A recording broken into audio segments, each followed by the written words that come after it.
Live from Smash Wine Bar and Bistro in downtown Muskegon, it's Muskegon Tonight with Andy O'Reilly and Jeremy DeWitt.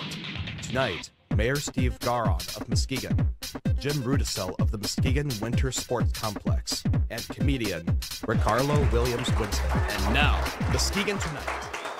Well, good evening and welcome to Muskegon Tonight, live from Smash in downtown Muskegon. I am Andy O'Reilly. Jeremy DeWitt is here. He is our co-host for the show down here at Smash. We are glad you're along, to our audience at home, and to, I would say, a decent crowd for a night like tonight. Yeah, I didn't expect this many to come out. Yeah, I know. It's generally the story of my life. Nobody shows up to anything that I do, and it's nice to actually have a crowd to come out. Let me tell you a little bit about how we got here tonight. 2015, I started things off in my working for myself days. I started this blog called Positively Muskegon, and the idea of this blog was to find people in Muskegon that do something remarkable with little or nothing. All right. I started off with a GoPro and a free blog program because I had to actually ask my wife if I could use the Best Buy card. This is where I am at in my life. I'm 45 years old. I look at the wife and I said, honey, can I borrow $400 to go get a GoPro? So I start this blog off, and the thing takes off, right? So we start telling the stories of people in Muskegon and what they do and what they do that matters, right? Because the story that's told about Muskegon so many times over and over and over again is who got shot and what liquor store got robbed. And to me, I don't think that does us justice. What it tells us is a one-sided story, and that we are such a better community than that. I kind of took it upon myself to find all these individuals and start telling these stories. Well, Positively Muskegon grew and grew and grew, and people wanted to do a little bit bigger story type thing. But we wanted to keep Positively for what it is. So we start this Muskegon channel thing up in 2017, and that grew and grew and grew again. And now we're up to a few more cameras other than the GoPro. Yeah. We've got this live rig now that we can do, and we've added Muskegon Channel Radio. We've got the Muskegon Channel. We just signed an agreement with the city of Muskegon to manage Channel 96. Which is exciting. It's a very exciting thing. So what we're working on doing, and we've been doing since 2015, is to take back the media in Muskegon. We've got radio, we've got newspaper, we've got all this other kind of stuff. But the fact of the matter is that it's all farmed in from other places. Yeah. You know, when I came here to take over 101.7, it was a satellite-fed radio station that had a couple hours a day live on it. I'm sorry, Muskegon deserves better than, and you know, God love the boatman. I love the guy. Sure. But that was him for 3 hours a day, and then they went back to ABC Radio, and that's all we ever heard. We didn't have anything locally of ours. Yeah. The idea was, how do we take 101.7 and make it an integral part of Muskegon once again, which we did. It took us 2 years to make that a #1 radio station, awesome. Which was a great thing. It's great, for sure. So we start this blog up, then we start another website up, and now here we are doing a live web show, which will someday spill over into a TV show. And hey, God willing, right? If you would have told me I'd be sitting here doing a live TV show someday with my friend DeWitt, I would have looked at you and said, you're drunk. But then again, I was drunk, which it's been a while. So. Right. And now you have me here sitting with you. And here we are with all these great people in an awesome place. And we got to say thanks to Smash for having us down here. And how about a nice round of applause for Smash, everybody? We came to them with this idea. We said to them at Smash, we said, we want to try this thing. We think this is a great setting for this. Would you give us a shot? And they said, absolutely. We would love to have this. And everybody that came out tonight. Right away? Right away. Right away. Didn't even blink. And they offered to pay us. I know. I didn't tell you about that part, did I? No, you didn't tell me that part. Forget it. Us, not you. Oh, no, okay. No, trust me. I know you got some things going. So I want you to know Jeremy DeWitt. I know Jeremy through quite a few things here and around town. First and foremost, you're the lead guitar player for this band. Yeah. What are they called? Yard Sale Underwear. I've heard of them. Any Yard Sale Underwear fans here tonight? That's why he's on the show, because he's going to draw them in like flies, right? Right. How long has Yard Sale been around? This will be I believe our 12th year. Is it 12 years? Something like that, yeah. You guys have got quite a following. Yeah, it's hard to maintain a relationship that long, especially with like 3-4 other people. And with dudes. With dudes, yeah. It's not that easy, but no, we've worked it out, and we don't hate each other yet. So. Right. Tell me about the band. What do you, I mean, for anybody that's never seen a yard sale underwear show, talk about what they're going to see. Basically, we don't take ourselves too seriously. We take the music seriously, but and we're not great. the guys you're gonna find standing up against a brick wall with our arms crossed, and unless it's a joke or something. But no, we wanted to have fun. We want people to be entertained, so we said, hey, let's pick all the #1 dance hits and let's just play them. Over the years. Yeah. Talk about your set list. What do you? I mean, it's. Well, let's see. We've done stuff like Sir Mix-a-Lot. We've done some Wild Cherry, play that funky music. We got Neil Diamond, Beastie Boys. What's that, Prince? Oh, yeah. We got a couple Prince fans over there. Lots of stuff. Bobby Brown. We've been hitting up a lot of the 90s R&B. Well, that's the crowd, man. So, That's the bar crowd now. I mean, it's hard to believe that the 90s kids are starting to come into the... I mean, you look behind the bar, 1997, 21 years old. Ow. I know, right? It's like when my oldest daughter can actually come to a show and watch her dad play. I'm like, oh. I know. That's Time stopped for no one. That's not good. I'm getting so when you're not in yard sale underwear and being the big superstar, we're going to learn a little bit more about you later on in the show. We'll get to that. But what else do you do? I mean, what makes Jeremy DeWitt? I'm the co-host of a podcast. Talk about that. It is called The Podcasters of the Universe. Okay. I do it with my good buddy Stephen Bisciotti. Yeah, he's here. He looks excited. We are both massive Masters of the Universe fans. And I mean, we're massive fans and we're also big guys. Right. But we love He-Man. I don't know, something about muscular men in furry shorts, I guess. You say the loincloth. Yeah, Is that what never got over it. And, surprisingly enough, they're still putting out stuff for adult collectors and stuff. And so we kind of went down the journey, and we've been rediscovering old He-Man stuff. How many people do you have tune into your podcast on a regular basis? How many people do we have, Steve? He has no idea. More than 10. That's good. So, yeah. Hey, you do better than me and Dave some days. I think we're in the hundreds, though. Dave and I'll do that daily Andy and Dave daily, and you look at the tally. Oh, 6 people watched today. Glad I got up for that. Right. Hey, man, as long as one person's listening, I'm happy. Yeah, so I'm good with it. It's a good thing. So you do the toys, you do the band. Yep. You're currently on vacation from work. Yeah, kind of. I'm doing some side jobs and some freelance artwork and stuff like that. Well, you only get and you do art. Yeah, I do art. Talk about your art. I've been drawing since I was when I could first pick up a crayon, I started drawing. So I've been doing that. I used to draw pictures of Pac-Man, and now I draw pictures of Pac-Man. So perfect. I've grown a lot throughout the years. What can I say? We picked each other for this show because our wives are married to 5th graders. Yeah, essentially, yeah. I know, right? But geek is in now. So it is. It's the thing. It works. And we're gonna learn a little bit more about that and freak your geek out for sure a little bit later on tonight. So there's me. That's my story. That's how we got things started here with the Muskegon Channel and Positively Muskegon and now Muskegon Channel Radio and everything. Now you know Jeremy DeWitt. I'll tell you a little bit more about DeWitt here. For what you see on the surface, which is really what people are looking for today. They want this look. This look? Yes, they do. That's the rage. The out of shape. No. The beard, the beard, the long hair. You've got that whole Chris Stapleton thing going on. Oh, okay. Yeah, that's great. I'll take it. But this guy's got a heart of gold. I know you well enough to know that you are a good person. I appreciate that. Thank you. To have you here with me is a big deal. And I know you said that you thought you were kind of like freaking out that. I'm like, why me? Yeah. Why'd you choose Jeremy of all people? And you're like, dude. Because you're the man. Yeah. You're like Muskegon's version of the dude. You're the man. That's right. Right, where's my White Russian? Let's get Jeremy a White Russian. We're going to take a quick break here on Muskegon Tonight. And our first guest, I mean, you got to do it, right? Yeah. Mayor Steve Garland is coming up. He's going to talk a little bit about Muskegon and everything that goes on. Stay tuned. Muskegon Tonight continues live from Smash right here on the Muskegon Channel. We'll be right back with more Muskegon Tonight on the Muskegon Channel. Hey, did you know that the Muskegon Channel comes in an easy and convenient to use app?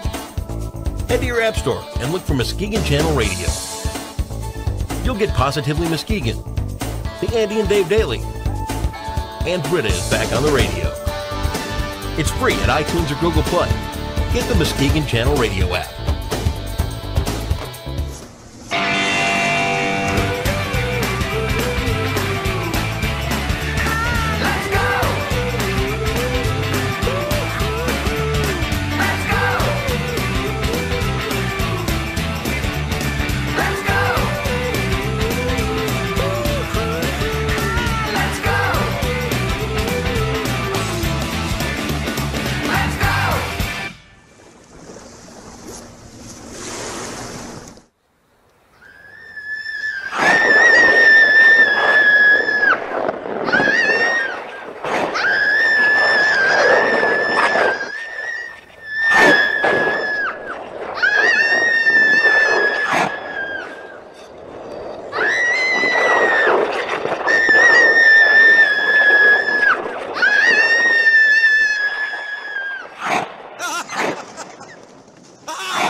We're back.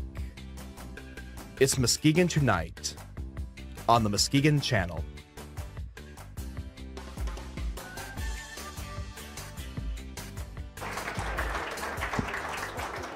Welcome back to Muskegon Tonight. We are live at Smash in downtown Muskegon. I am Andy O'Reilly. Jeremy DeWitt has moved himself on over for one because it is time for our first guest here on our first show. It's an honor and a pleasure. I really couldn't believe, honestly, DeWitt. Are you awake over there? I am. I'm all right, awake. just making sure. I'm soaking in all the people here. I know it's right. Pretty cool, huh? Yeah, I like it. I couldn't believe that it was as easy and as seamless as it was to get our first guest on. I'm highly honored. He's a good friend. And I never thought I would be able to say that a mayor of anything is a good friend of mine. But he is the mayor of Muskegon, and he's our first guest. Would you please welcome Mayor Steve Garin of Muskegon.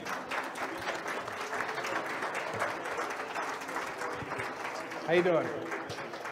Welcome, Mr. Mayor. Thank you for being here. Did you get your mic turned on inside your coat there? Well, we got to get that turned on. First things first.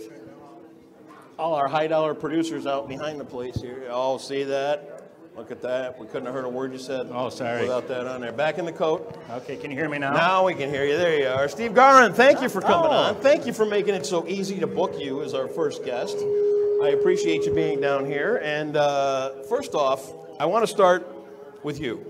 You're a lifelong Muskegon guy. I am. Tell me a little bit about your Muskegon story. Well, I was born a child on March 6, 19... You don't say a child, really? Yeah.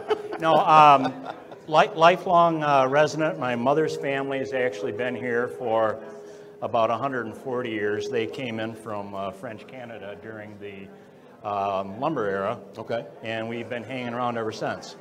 And your mom is still with us. Yes, Mom is still with us. And she is like a walking, talking history book of Muskegon. She is the repository of all Muskegon history you can get your hands on. She really is. And one of these days, I want to sit down and talk with your mom and get her to tell some stories about Muskegon. Oh, absolutely. She's still good for that? Oh, yeah.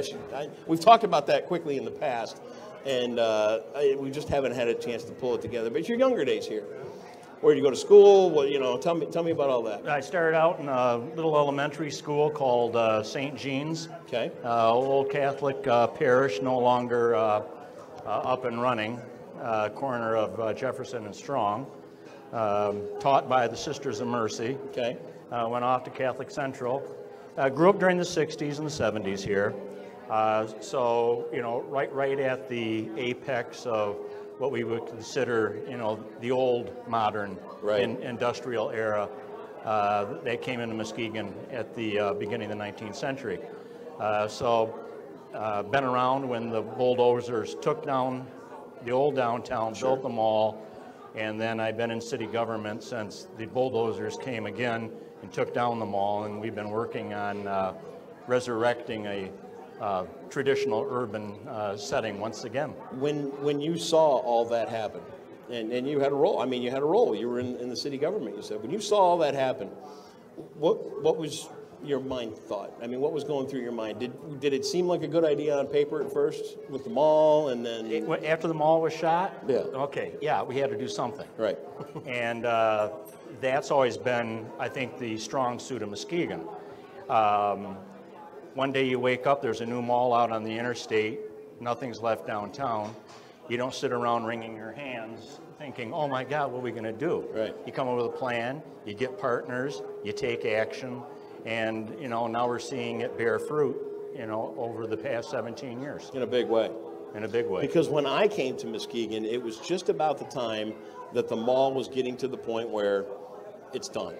I remember my boss telling me, he goes, look, you're going to have to plug yourself into Muskegon. You're going to have to get to know the people of Muskegon. You're going to have to, he goes, I want you going to that mall downtown 3 times a week and just getting to know people at the mall downtown. Go plug yourself in and get to know these people at the mall. I get onto this mall, and it's like, I ain't staying around down here. I don't know what the hell's going on.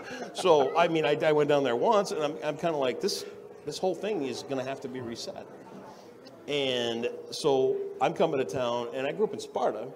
So through those years that you were talking about, the 70s and 80s, this town was everything to me. Because in Grand Rapids, we didn't have anything. We had the Stadium Arena, which, I mean, you light a match in that old place and it's going to go up in a flame, you know, just like that. So everything we did revolved around Muskegon. We came here for the beach. We came here for the LC Walker Arena, for the concerts. And believe it or not, we came here for the bars. Yeah. Yeah. That's, you know, you wanted to find the girls, you went to Muskegon. So that's what we did. And to get here and kind of find it at its dying point again, I was a little shocked. I think everybody here was. I think they are. But you know, what city or what community doesn't go through a transition period? Sure. And that's what's been our strength. We take those down periods, but we use it as a transition to next thing. Sure. And that's always been a strength of the people here. Yeah. Whether it was at the end of the lumber era, it's like, what's the next thing? Modern industry. Yep. At, you know, the end of a downtown era, what do? We build a mall. Yep. And we are, for almost 30 years, the last municipality in the state of Michigan with major national retail. Sure. That switches out, what do? Yeah. We rebuild a traditional downtown. Yeah. Because that's where development and recreation is occurring in those old traditional terms. Is being the mayor of Muskegon a full-time job? No. It's not. But yes. Well, I get it. I mean, yeah, right. 'Cause everybody in Muskegon's got 2 or 3 jobs. Yeah. Right? Yeah. I mean, that's just kind of our life here. Know, But what do you do when you're not doing your official duties? 31 years with the Michigan Department of Corrections. I'm with field operations, Okay. which handles parole and probation. Okay. And I'm a pre-sentence investigator. I'll interview clients. Don't who point come- at me.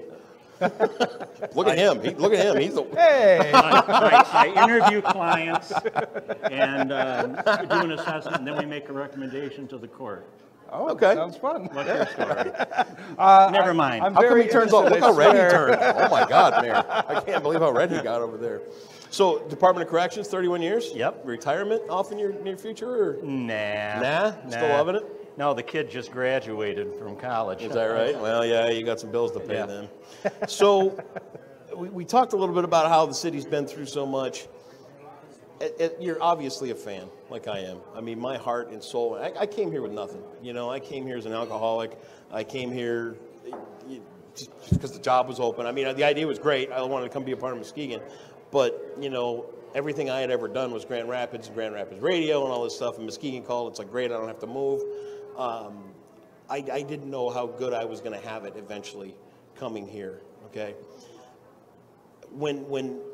And I know you're kind of on the same page as I am. When people talk bad about this town and they try to put us in a corner or put us in a cage, talk about that for you. What does that do? I mean, Makes me work harder to prove them wrong. Yeah. You know, and lately it seems that the better we do and the more positive we are going and growing, some of those negative voices, while they're diminishing, the ones that are left seem to get even more pissed off than they were before. well, yeah. You know, I don't understand the dynamics, but you can't spend a lot of time. You know, some individuals, you know, they definitely have an opinion and a perspective that needs to be heard. But when it's purely vitriol and bad mouthing, and nothing's ever good enough, you have to just move beyond. Exactly. I'm not going to denigrate them. I'm not going to damn them to perdition. I'm just going to get back to work with the rest of the folks in this great community that have really a love affair Sure. with this community, and continue to do what we need to do in order to make it a great place. You say community, and that's another thing I want to bring up, because to me, community here doesn't mean Muskegon proper. To me, Muskegon is Fruitport to Montague, and when I say Muskegon, that's kind of what I mean. I mean, Sure. We've got our city, and we've got our municipalities. We've got Roosevelt Park, we've got Norton Shores, we've got all the little municipalities that make us up. Do you see it like that too? Or do you see it more as just, you know, being the mayor of Muskegon, do you see it as Muskegon? No, I have to see it both ways. Of course, you know, I have to be pretty parochial when it comes to, you know, being in the government. Sure. You know. Sure. But overall, what happens here and what happens in the next community, we all have to concern ourselves with each other's progress and prosperity, because there are no walls, there are no drawbridges, and we all, you know, work together, play together, worship together, go to Myers together, Sure. or wherever else. And, you know, there's no shutting out the good or the bad from each other. Right. We ought to take care of each other. Yeah. Whether it's a neighbor on the same block or a neighbor across corporate government lines. Sure. You know, so it really does matter what happens in the communities, All of you know, us. adjacent to us. All of us together. I'm glad you said that. Thank you. And I'm glad I'm not the only one who thinks that Yeah. way. Yeah, go ahead. Yeah, sure. it's a great thing. We function so much better together, and you know, leave the nitpickers and the naysayers out, and everything else. I get that. Right now, what's the most exciting thing that's going on in Muskegon in your mind right now? The most exciting thing. I mean, other than this show, I mean, clearly. And And this the fact tops that that the fact that you're sitting next to Jeremy DeWitt. I have right nothing there. else. I'm Nothing. sorry. Your life is complete now. That's right. No, the most exciting thing right now is leaving early before the full-time job to go to City Hall to do some necessary things before I start the day. And to see people on Western Avenue or Clay walking their dogs, jogging, strolling their kids, Yeah. all obviously before their work day, and to see lights in buildings where people live. That's the most exciting darn thing. For a long time, there was in nothing years, there. you know, Yeah. because what that does, that's the proof in the pudding of the great efforts that began translating themselves into changing what people call the sandbox downtown into a real place in and of itself. And people are living there. Yeah. And they're walking and picnicking and jogging and I've seen a beach volleyball game or two down there. Yeah. I'm not saying get rid of the sandbox. You know, those Right. bikinis downtown don't hurt tourism. That's not a bad thing to have. This guy. You know, not that I stand and stare, but I happen to walk by and glance. You know? It's not a bad thing for tourism. No. So, but the most exciting thing is to see the people. Yeah. And how there seems to be more people, you know, Yeah. out and about on the sidewalks, in the downtown neighborhoods, in my neighborhood, and I see new empty nesters moving in. I see new millennials moving in-betweeners, and not just downtown, Right. but throughout the city. Yeah. And that's phenomenal, because you can have all the shiny projects you want, but unless that project translates out into people, individuals that become our new neighbors and our friends, and those fun relationships and that interaction, and people that you can have a cup of coffee with in the new coffee houses or the new pastry place that will be going up someplace. Yeah, Pastry place? Yeah, pastry place. I'm in. What? But I think that's key. Yeah. That all those initiatives and the incentives that we've been working on over the past 17 years, and especially in the past 6, you know, have translated into life. Yeah. In the form of people. Yeah. And people, of course, are our greatest, you know, asset, our greatest resource. 10 years from now, what do you think? What do you think we're going to see here? I don't have a crystal ball, but I think with the work that's been taken on by what I believe is a really crackerjack staff at City Hall, the initiatives and their professionalism in bringing about stuff like, you know, this could take another 2 hours worth of what's form-based code, or what's new urbanism, or what's the new localism. Sure. But I think because we are a fiscally strong municipality, we pay our bills, we have our legacy fees under control, we are using the most recent science when it comes to urban development, neighborhood development, where we're looking not just at neighborhoods, but doing what we can as a landlocked little city to expand where we can Sure. with advanced manufacturing, partnering with academic institutions, be it, Baker College, Community College, GVSU, and of course the public school system and Sure. ISD. The things that we're doing now, I think, will 10 years out, 20 years out, will be fabulous building blocks so that when we once again have to transition, we're going to have the tools and the know-how to do that. Because we never arrive, folks. Once you say we've arrived, you're dead in the water. Yeah, Yep. true. Because life goes on. Things change. And I think that's the culture that we're building Yeah. through our partnerships, through how we're developing our professional staff at City Hall, is being ready for the next new thing, The next new thing. transition. Final thoughts. Final thoughts. I brought up new localism.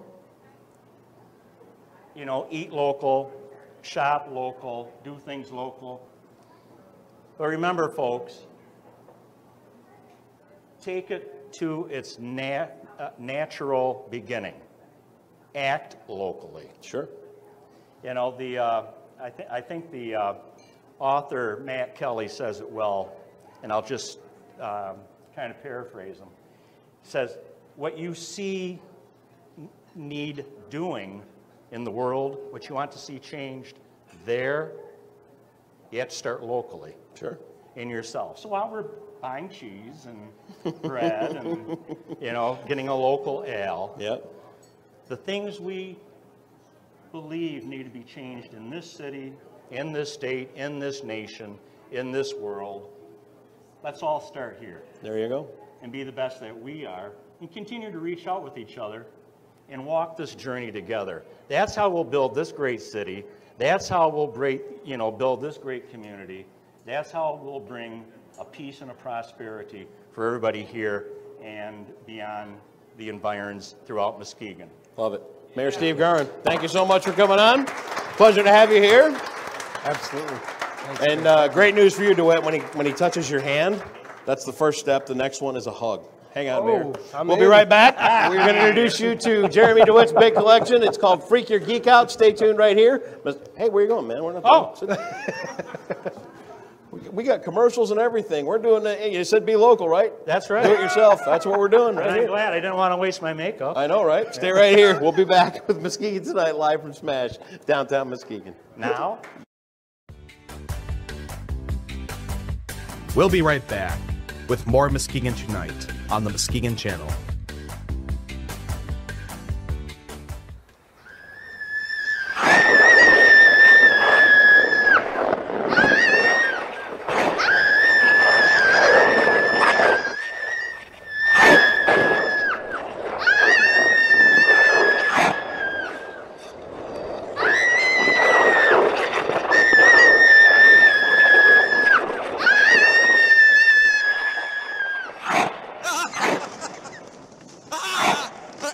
Just a small town girl living in a lonely world. Don't need money, don't take fame, don't need no credit card to ride this train. She was a fast machine, she kept the motor clean. She was the best damn woman that I ever seen. She had the sightless eyes telling me no.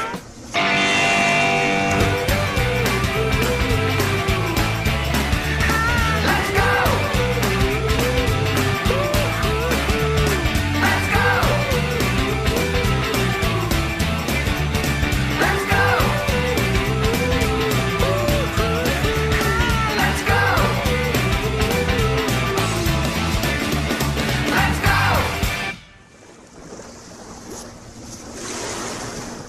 Hey, did you know that the Muskegon Channel comes in an easy and convenient to use app? Head to your app store and look for Muskegon Channel Radio. You'll get Positively Muskegon, the Andy and Dave Daily, and Britta is back on the radio. It's free at iTunes or Google Play. Get the Muskegon Channel Radio app.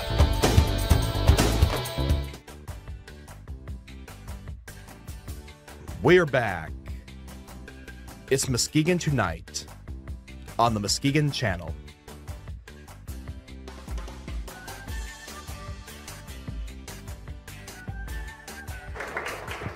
We are back. It's Muskegon Tonight live at Smash in downtown Muskegon, the Wine Bar and Bistro. I'm Andy O'Reilly. Jeremy DeWitt is our host, co-host with the most. You got a hug from the mayor. I know. I feel pretty good. It's almost as good as a get out of jail free card. I know. I feel warm. We'll get the chief of police on next time, and we'll make sure we're clear. Perfect. Perfect. A guy like me needs that.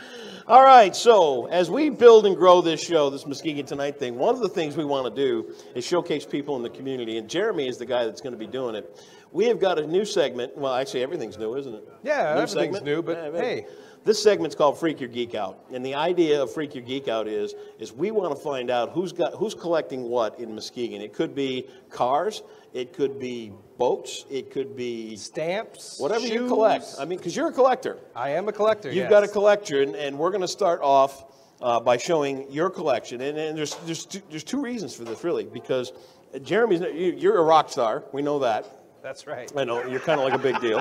But Jeremy's never done anything like this. We just kind of roped him into being a part of the show, and we're going to give him an assignment out or two, and to teach Jeremy how to showcase people's collections, part of it. So we started at Jeremy's house, and it's our first showing of Freak Your Geek Out. It's right here. Take a look. Jeremy, off to your basement. Let's do it. Let's do it.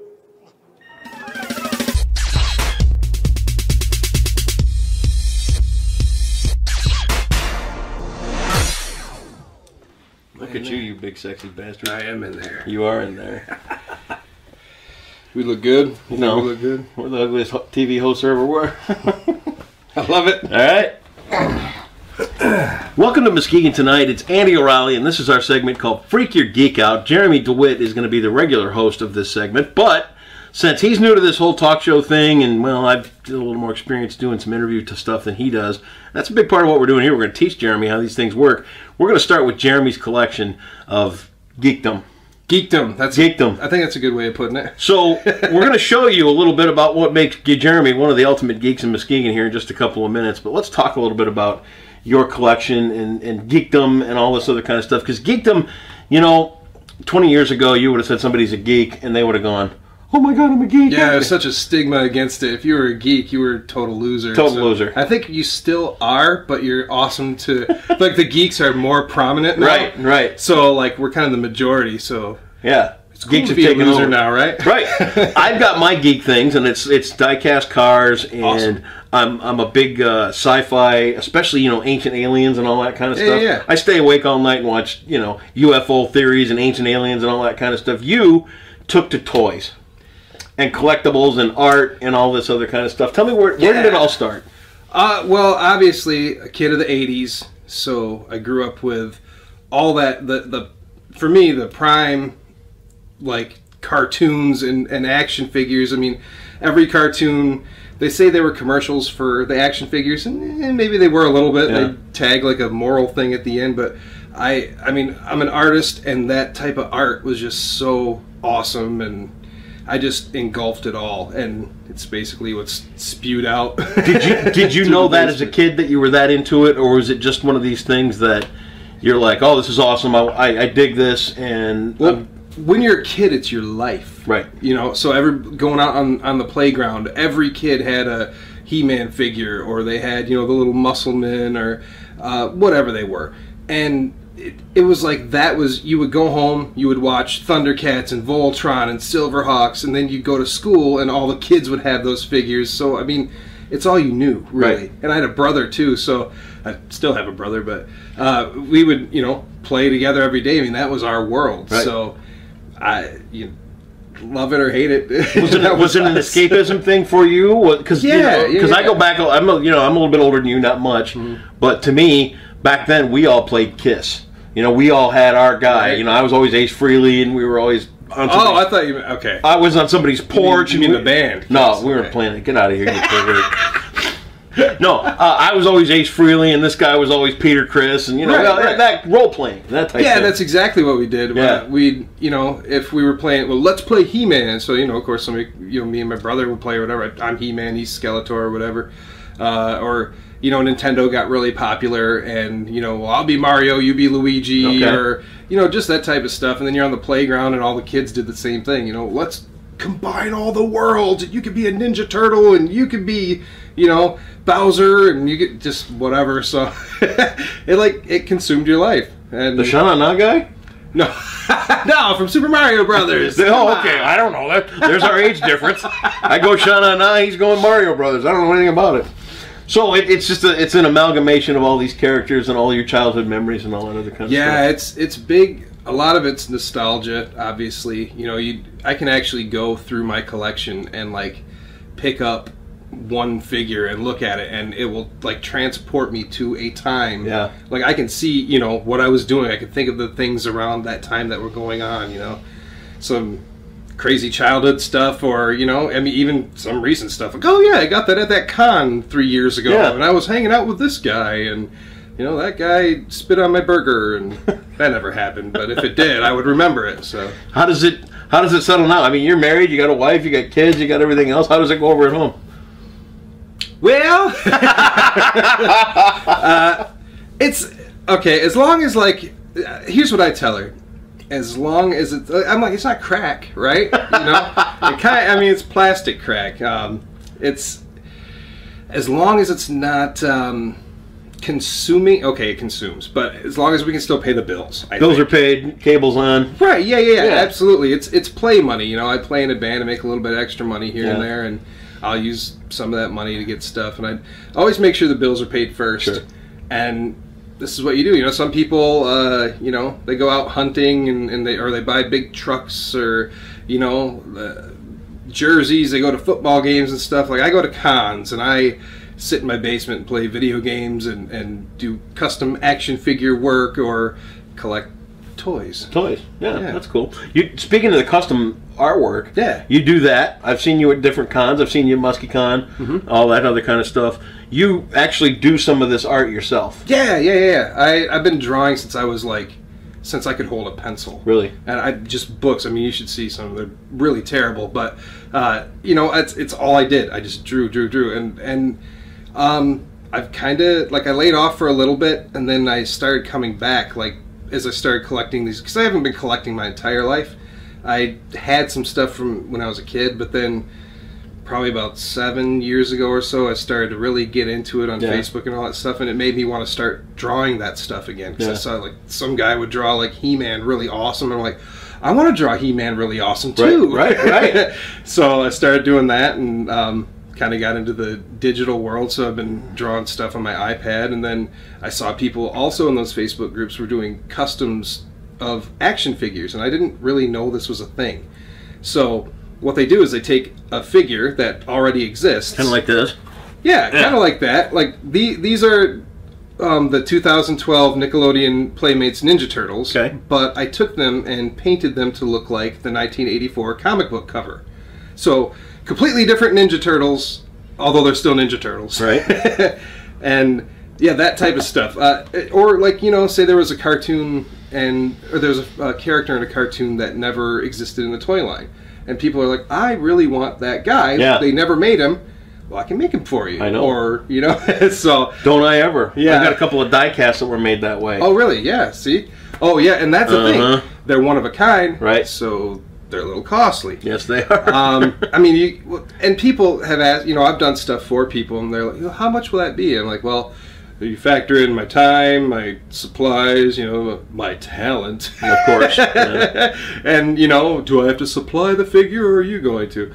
Regardless, I usually throw at least 100, 150 their way, and they're like, some people don't bat an eye, some people are like, ooh, you know. I know, yeah. Little snobby. Yeah.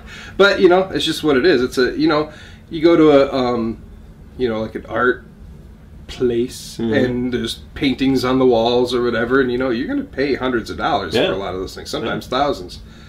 They're unique. They're unique. Fun. So you do the art, you do the figures, you got the collection. You're in, what's the name of that band? Garage sale. Something pant. Yard sale underwear. That's the one. That's it. And now you're the co-host of the Muskegon Tonight thing. Yeah. Yep. I also podcast. Oh, that's right. Talk about that. We got to get that your podcast in quick. It's called The Podcasters of the Universe, and it's acclaimed.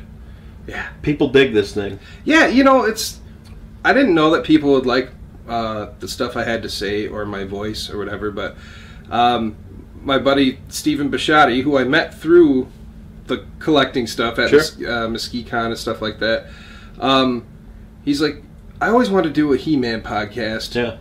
Wanna? And I'm like, yeah.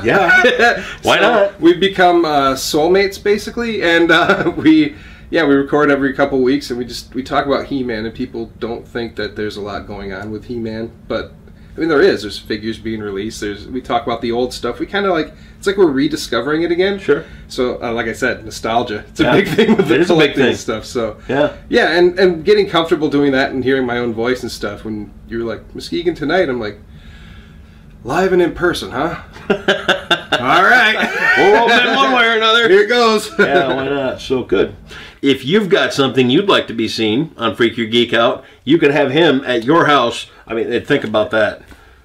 You're going to have me just, that's a ton of sexy coming to your house trudging right there. through your stuff. And that's right. I love it, though. Collections are cool, so I don't even care what you got. You got a bunch of smiley faces? I'll check them out. That's right. We're going to show you Jeremy's collection, and if you got a suggestion for Freak Your Geek Out, get a hold of us here at Muskegon Tonight, and we could be featuring you sometime soon with your collection on Freak Your Geek Out.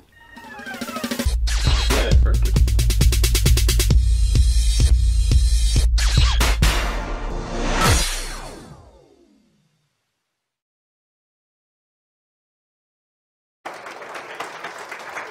Well, there you have it. Freak Your Geek Out. Jeremy DeWitt. That is some kind of collection, my friend. Thanks. You found the one chick that digs it, and she married her. Good for you. Yes. I don't know if she digs it, but she puts up with it. So well, you know, but she got into collecting a little herself. Yeah. What is she into now? She collects horror figures. Horror stuff. Yeah. Right? Mainly like the 80s old horror stuff. Freddy Krueger and all Jason that kind of stuff? Yeah. You sleep with one eye open? No, I would if she's not collecting machetes and stuff. Oh, I know. She watches like ID and stuff like that. Like, oh man, I don't know. Women love those murder porn shows, don't they? Yeah. They can't get enough of them. They just watch them.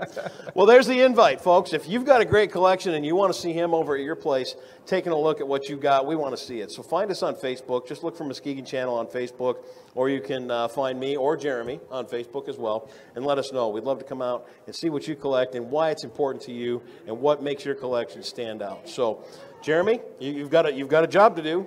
I like it. You're going to hit the trails. You're going to go out and find everybody's collection. If you want to be a part of Freak Your Geek Out, make sure you look for us on Facebook, the Muskegon Channel page, and let us know what your collection is, and it could be us coming to see you with Freak Your Geek Out. We're coming right back. We're going to talk to Jim Rudisell about the Winter Sports Complex, which had a bit of a rough start at the early onset of winter this year. I didn't think it was going to happen, but boy, howdy, are they making up for lost time now. Stand by. Coming back with Jim Rudisell from the Winter Sports Complex right here on Muskegon Tonight, live at Smash in downtown Muskegon. We'll be right back with more Muskegon Tonight on the Muskegon Channel.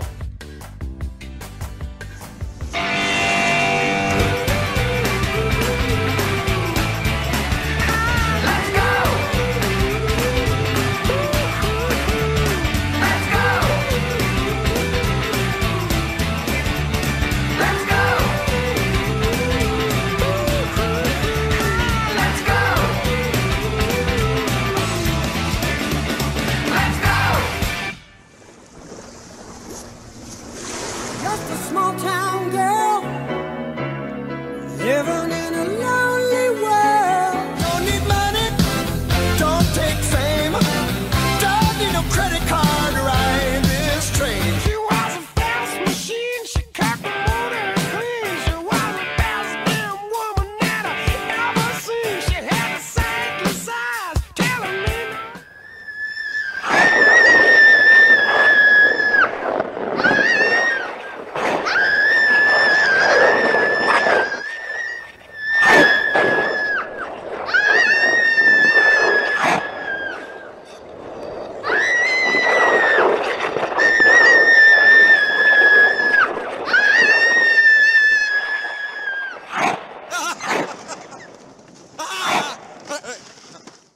Hey, did you know that the Muskegon Channel comes in an easy and convenient to use app?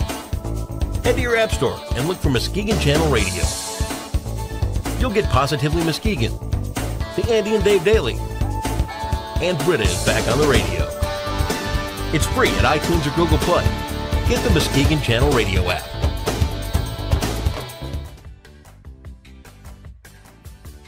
We're back. It's Muskegon Tonight on the Muskegon Channel.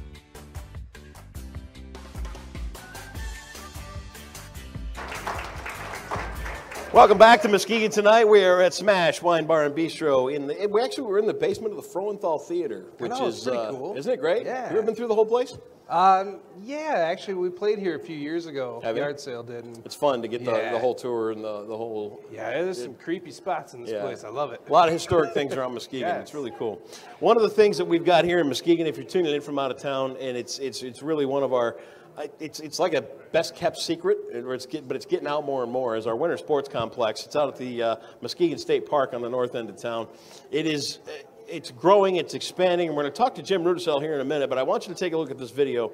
It's called Many Reasons for All Seasons from the Winter Sports Complex. Take a look.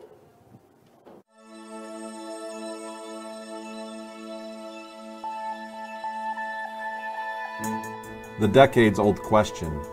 In 2012, Muskegon Winter Sports Complex was awarded a National Capacity Building Grant from the National Environmental Education Foundation and Toyota.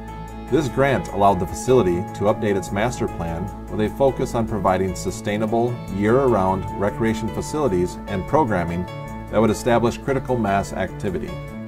We are proud and extremely excited to announce the ideas that came forward and create a new game-changing initiative called Many Reasons for All Seasons.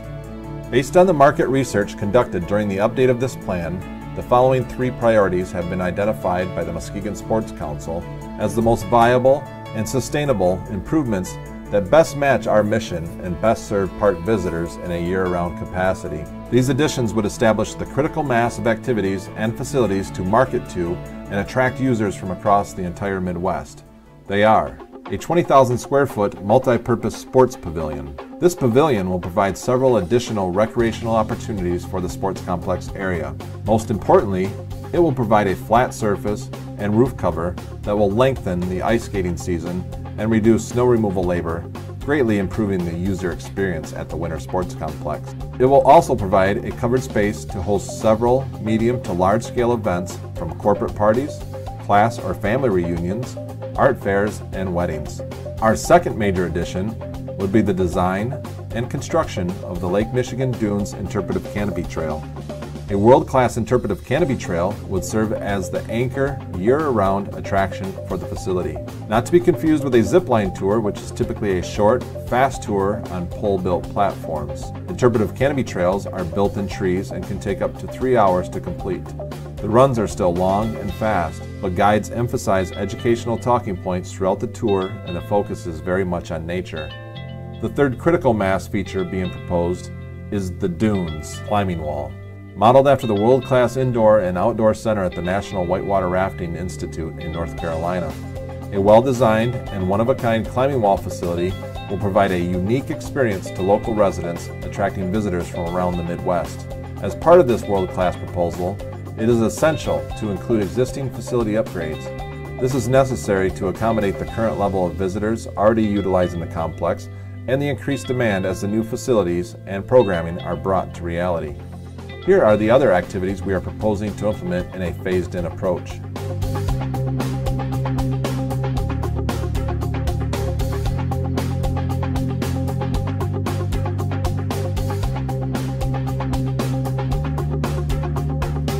Project funding.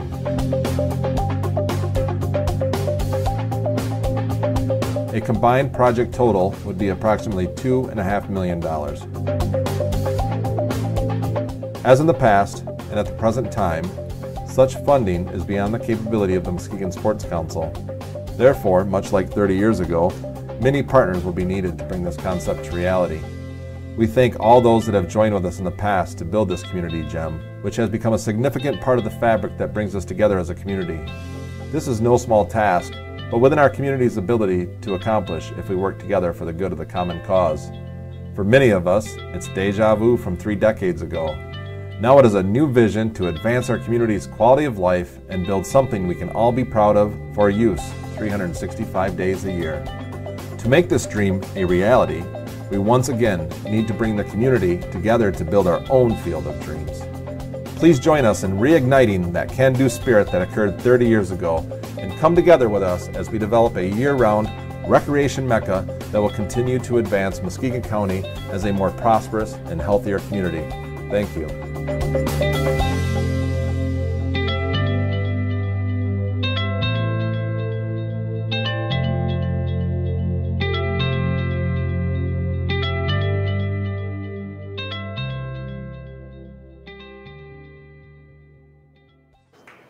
Well, there you have it. A reason for every season at the Winter Sports Complex.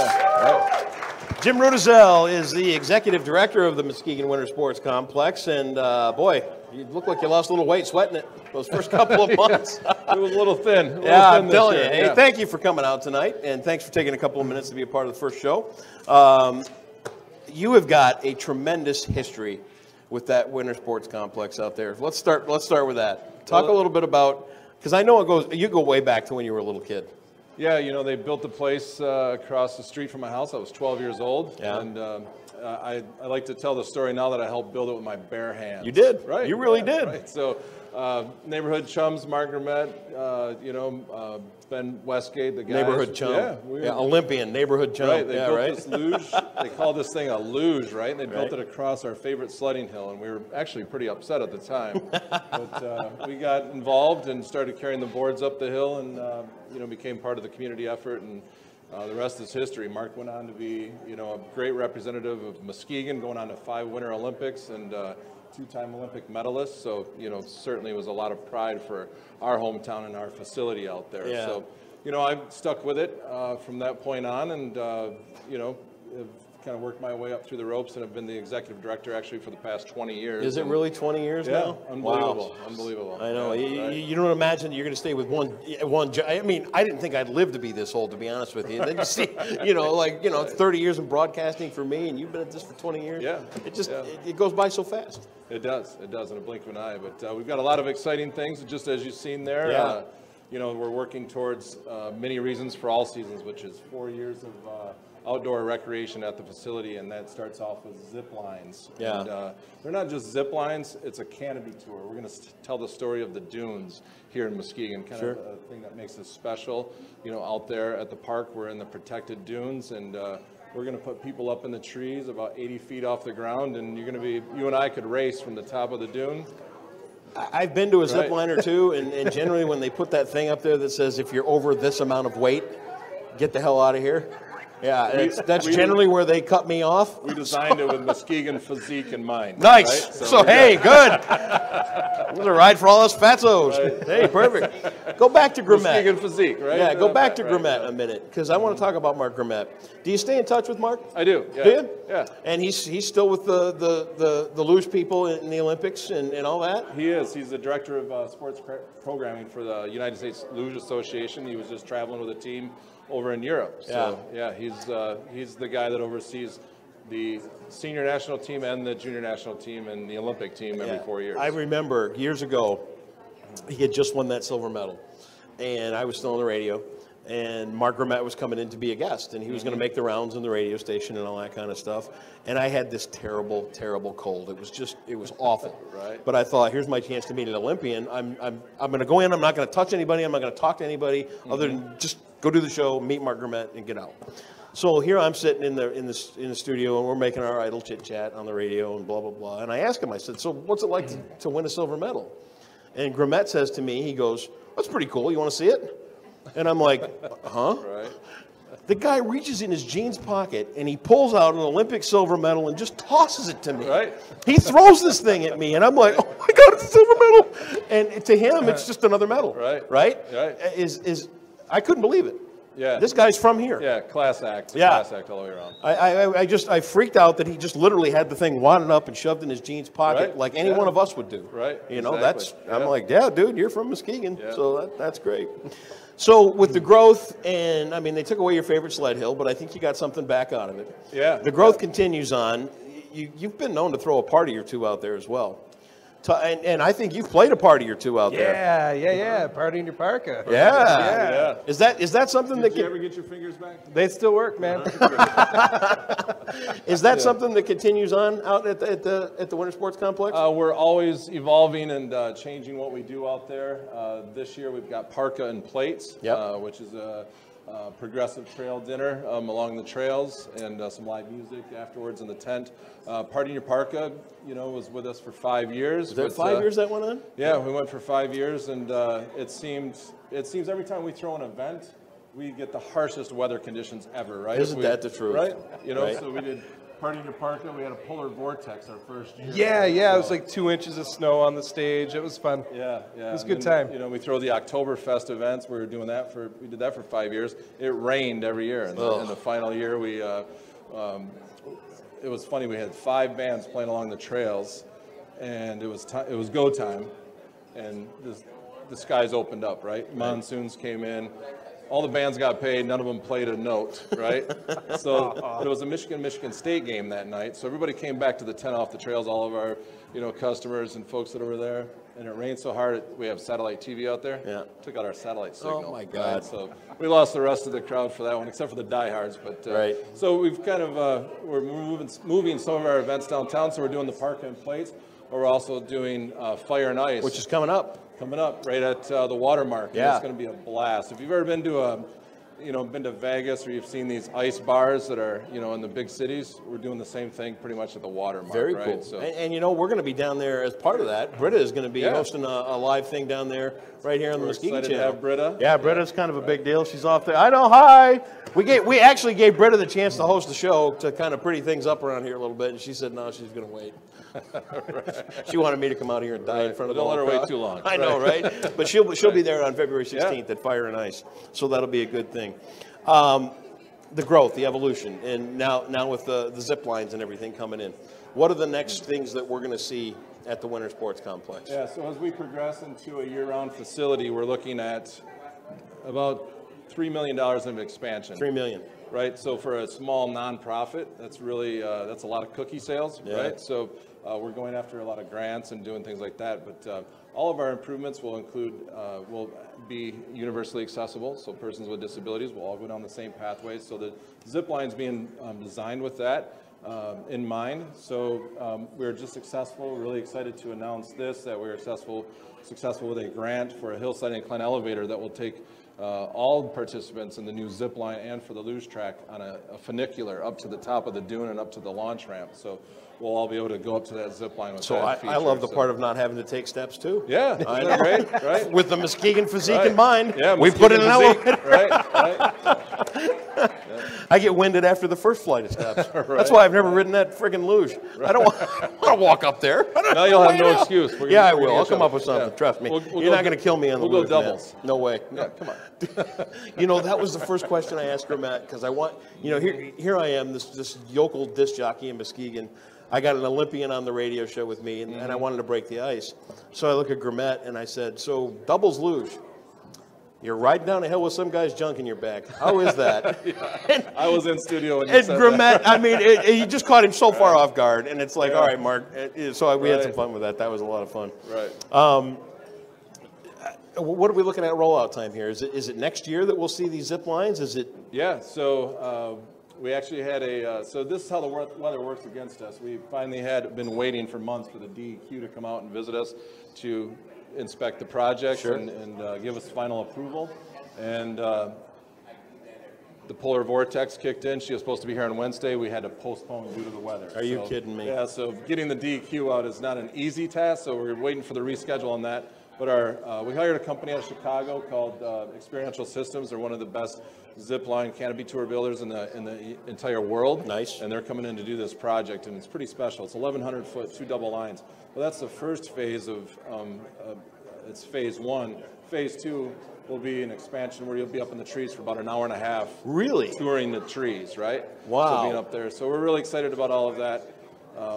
The zip line, the dual mega zip line, we're hoping to build out in May and have in place by, let's hopefully mid-June, right? Okay. Trained and ready to go. Sure. So, yeah. Fun color tour this year. And possibly with a rock climbing wall. And we're working on a shooting range with archery and air rifles. So you can come out with your Daisy BB gun and be able to compete. Got a little bigger than that. biathlon, I grew up and got into some bigger. Right. Yeah. Right. Well, it's a starting point, right? He collects toys. Yeah. Yeah. Look under my bed sometime. I collect a couple of things. Talk about the party. Let's get on to these big parties. Let's talk about Fire and Ice at the Watermark. We got the shot luge. We've got the entertainment. We got all that. How do people get involved with the party at Watermark? Well, you can go right to msports.org, our website. You can go to Facebook, Fire and Ice. Yeah. Look that up, and of course, MuskegonChannel.com. Yeah, right? we'll be there. We'll be there that covering night, that. So we still have a few open tables. Tables are going fast. It's going to be one heck of a party, man. Really? It's going to be. It's Well, gonna be a good time. Sarah and Laurel, they've been known to throw they can throw down over at the Watermark. Yeah, they do a really nice job, and we actually people have questioned, why are we doing two competing parties, on one night? Because we can. We can, right? Yeah. I mean, it's a big county, 150,000 people here, but we attract, our facility attracts people from all over the Midwest. Right. So a lot of our tickets that are being sold for the parkas and plates are actually folks that are buying tickets from Chicago, Grand Rapids, and everything else. So we're not worried about, competing parties, but we expect both to be sold out. You and I have been at this long enough. Did you think 10 years ago that we could put on two big events like that on the same night and they would both succeed? Well, I think we thought we could have, but we probably wouldn't be able to pull it off. 10 years ago, if you would have told me there were two live broadcasts going on across town from each other, I would have said one's doomed. Right. And now we're pulling off two gigantic parties, one out at your place and one downtown, both for your place on the same night. That says a lot about where we've come and what we've got going on. Yeah. So it's great stuff. And every penny of these events, every penny goes to the construction and build out of these new features. So and it's going to none of it goes to operating costs. It's all going to great brick and asset. mortar. Right? Great asset. Yeah. Any final thoughts about the Winter Sports Complex? Well, we've got about 4 weeks of winter left. If you have not been out to the 4 weeks, well, let's just say, dude, we got 4 weeks of digging right out in front of this place. Right, it's going to be 48 and rain on Sunday. So last year we lost everything in middle of February. So I would just encourage those that haven't been out to the Winter Sports Complex to, get out there. People are like, that's not my thing, or I'm too old for that. We have snowshoes. Anybody can snowshoe, right? Sure.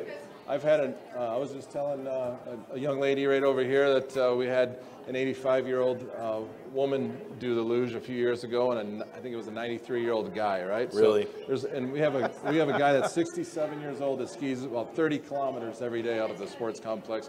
Calls it his fountain of youth, right? So, wow. But there is something for everybody, if you're not into the the fast thing of sport of luge. Cross-country skiing, ice skating trail through the woods. People are driving That's from really all over. cool. We had two girls drive up from, where'd they drive up from? Cleveland. Really? Just to do the ice skating trail through the woods. So that's awesome. Exciting time. Is the Lumberjacks night still coming up, or is that? It is. Okay. Yeah. Talk Check about our website. Yep. But come out and skate on the ice, play a little old time pond hockey, pick up with the guys. So a lot of great events. We're working with the local schools. Raising money for their sports programs on Thursday night. So we partnered with Whitehall Vikings this year, Mona Shores. We're working North Muskegon and Reese Puffer, right? Good. So we've done the four, but next year we hope to have every school district out for a Thursday night family. Yeah, give us a winter and we'll do that, right? Yeah. It makes it easy, right? Make sure winter doesn't start mid-January and we're all set. This year we flooded the pond and with our tears, back in the 2 weeks ago. But I don't laugh. Now it's too much winter, so right. Yeah. Well, you do great things, man. Yeah, thanks. And a lifelong dedication to that park and everything that you've done out there, 20 plus years and then some. Jim, thank you for coming on. Hey. Thank you for what you do out there at that park, and keep it rolling. All the details are online. Make sure you get out to either Fire and Ice or the Dine and Glide out there. It's Parkas and Plates at the Winter Sports Complex. Jim Rudicel's been keeping it going for 20 years. Give him a nice round of applause, Jim. Okay. Thank you for coming on. We'll be right back. We got a little comedy coming up for you. Ricardo Williams Winston is here from the Back Alley Comedy Club. Stay tuned right here. It's Muskegon Tonight, live at Smash. We'll be right back with more Muskegon Tonight on the Muskegon Channel. Hey, did you know that the Muskegon Channel comes in an easy and convenient to use app? Head to your app store and look for Muskegon Channel Radio. You'll get Positively Muskegon, the Andy and Dave Daily, and Britta is back on the radio. It's free at iTunes or Google Play. get the Muskegon Channel radio app.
Just a small town girl living in a lonely world. Don't need money, don't take fame, don't need no credit card to ride this train. She was a fast machine, she kept the motor clean. She was the best damn woman that I ever seen. She had a sightless eyes telling me no.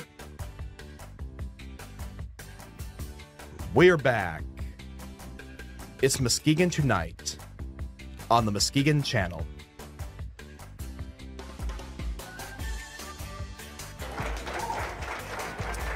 All right, it is our final guest here tonight at Muskegon Tonight, live from Smash in downtown Muskegon. The Back Alley Comedy Club is inside the Sherman Lanes complex, and have you been there yet for anything? I have. I've been there. Yeah. Have you? Who have you seen? Doug Stanhope. Yeah. Yeah. Stanhope. I know he's a big name. Amazing. Yeah. Yeah. We were there for Darren McCarty a couple weeks ago, and then they had Pauly Shore not in long ago. Yeah. They're bringing big names in and huge guests into the Back Alley Comedy Club. Actually, one of their manager is a stand-up comedian as well, and he decided that he was going to be our guest tonight. So please welcome Ricardo Williams Winston from the Back Alley Comedy Club. He's got a little. Ricardo, come on out, man. There he is, Ricardo. Show him how it's done, Ricardo. All right. Hey, Muskegon Live, how we doing tonight? All right. Cool. I just want to start off by saying I'm glad Andy was wrong because I asked him if the studio audience was going to be diverse. He just kind of laughed and hung the phone up on me. I was like, cool. No, but you guys are diverse. Give it up for yourselves. Give it up. You guys are diverse. You touched on every kind of white. I like that. I'm comfortable. I like that. No, guys, I'm from Muskegon. I'm proud to be from Muskegon. I was adopted by my older aunt and uncle growing up here in Muskegon, so basically, I'm the Fresh Prince of Muskegon, I guess you could say. Let's be honest, I'm more like Carlton. Let's be real. I went to Catholic. Let's be real. No, it's awesome. No, guys, I had a unique childhood growing up here in Muskegon. I had old parents. I don't know if anybody else had old parents growing up, but it's pretty cool having them, you know. My parents were like in their 60s when they adopted me, so they weren't quite sure how to raise me, so they just raised me to be one of them. You know what I mean? So to this day, my favorite candy, peanut brittle. You know what I mean? You know. All my friends get checks for $5 on their birthday. You know, just, for real. Like, you know how much it sucked to have to go to bed at the same time your parents went to bed? You know, it's like 8 o'clock in the summertime. You know what I mean? They're like, it's time for bed, little buddy. I'm like, but Matlock is still on. You gotta watch it. You know, it sucked too. No. And I was like a little nerdy kid, so I didn't know good insults. So I had to use my parents' old time insults. You know how hard it is cussing a girl out, calling her a hussy. You ever tried that one? It's not good. It doesn't work, guys. It doesn't. She just thinks it's some new age compliment. You know, like, ooh, girl, he called me a hussy. That's a honey that hustle. No, it ain't. Nah. It was great growing up here in Muskegon. I wasn't raised as like a manly man, you know. I know I'm not a manly man because I'm not good with cars. I'm not. I don't care what car I drive. Right now, guys, I drive a 97 Buick LeSabre. That's the correct response for that. You know. I don't know if you know anything about the 97 Buick LeSabre, but that car was old in 97. It was never new. It just rolled off the assembly line rusty. That's how it came out. I was like, cool. You know, I'm not a manly man. I don't know anything about cars. I don't. I wish I knew more about cars so I could take better care of my car. Like, you guys ever have a check engine light stay on so long that it shuts itself off? You know? Like your car's like, if you don't care, I don't care. You know. It's my life. It's my life. I'm getting older, guys. I just celebrated my birthday on the 21st, guys. Oh, thank you. Thank you. You know. I'm 36 now, guys, and my body's starting to change, you know. And I don't like all the changes that are happening. I don't like the fact that everything jiggles when I brush my teeth these days. You know. Before it was just my arms, but now my toes are getting involved. I should be worried about that. I should be, you know? It's like, the cool thing about getting older is that you start to get old people's superpowers, you know? You know, your old people's superpowers, the one that I like the most is I'm getting the ability to feel it in my bones, which is nice, you know? Because remember, like, your grandma would be like, baby, you better take an umbrella with you. It's going to rain. And you're like, grandma, it's 80 degrees and sunny. It's not going to rain. And sure enough, like an hour later, it will rain. You'd be like, dang it, that weather witch, I should have listened to her. You know, but I'm a younger old guy, so my feel it in the bone sense is way less useful. You know, like I can go into a building I've never been before, and I'm like, they got crappy Wi-Fi here. I can feel it in my bones. I got to use my data. I got Sprint. This isn't going to work. You know, it just sucks. Like when I'm traveling doing comedy, I can go into a town I've never been before, and I'm like, they don't even got a Qdoba here. I can feel it in my bones. Chipotle it is, I guess. Chipotle it is. It's not cool. It's not cool. Nah, man, I like getting older, you know, because I think it makes me a better parent because I have more experience. I have 2 kids, believe it or not. Thank you. Thank you for, no, I do. I have 2 kids, and I wish I still had the perks that kids have. You know what I mean? Because, like, a kid can get away with basically anything they want to. You know, like this one time I sent my son in to wake up his little sister, and I hear from my daughter's room, Jayla, wake up. Jayla, wake up. And my daughter said to her older brother, you say my name again, I'ma spit in your face. So me being the concerned parent that I am, I rush in, I'm like, Jayla, why did you say that to your brother? And she was like, because I was cranky, Daddy. I'm like, oh, okay, well, you know, that makes sense. You know, I can't get away with that as an adult. Like if I worked for Andy and Andy was like, Ricardo, have you filed those reports? And I'm like, Andy, you say my name again, I'ma spit in your face. Like, wait, what do you mean I'm fired? I was cranky. Like it doesn't work. I can't get away with that. I wish I could, but I can't. Nah, guys, I'm gonna leave you with one more. I'm gonna get serious for a minute, guys. I'm worried about my generation, guys. I am. I'm worried about my generation because I don't think we're gonna leave behind good ghosts. I don't. Because like ghosts come from struggle, you know, they come from hardship, you know. Like where's all the good ghosts come from? The Civil War, guys. The Civil War was like the all-star draft of ghosts. It was. Just imagine it, just a lonely soldier standing at the edge of your bed like, did Martha get the letter? I'm like, ugh. I don't know, Jedediah. I don't know. I just know this is so sad. Think about the ghost we're going to leave behind. A millennial ghost? You kidding me? A freaking Pilates instructor named Tiffany harm you because you got too much gluten in your diet. A barista named Chad with a man bun standing at the edge of your bed like, bro, what's your Wi-Fi password? The Wi-Fi in purgatory sucks. And it's like, Chad, I've told you 1,000 times. My Wi-Fi password is Fresh Prince of Muskegon 2019. Thank you, guys. That's been my time. I'm Ricardo Winston.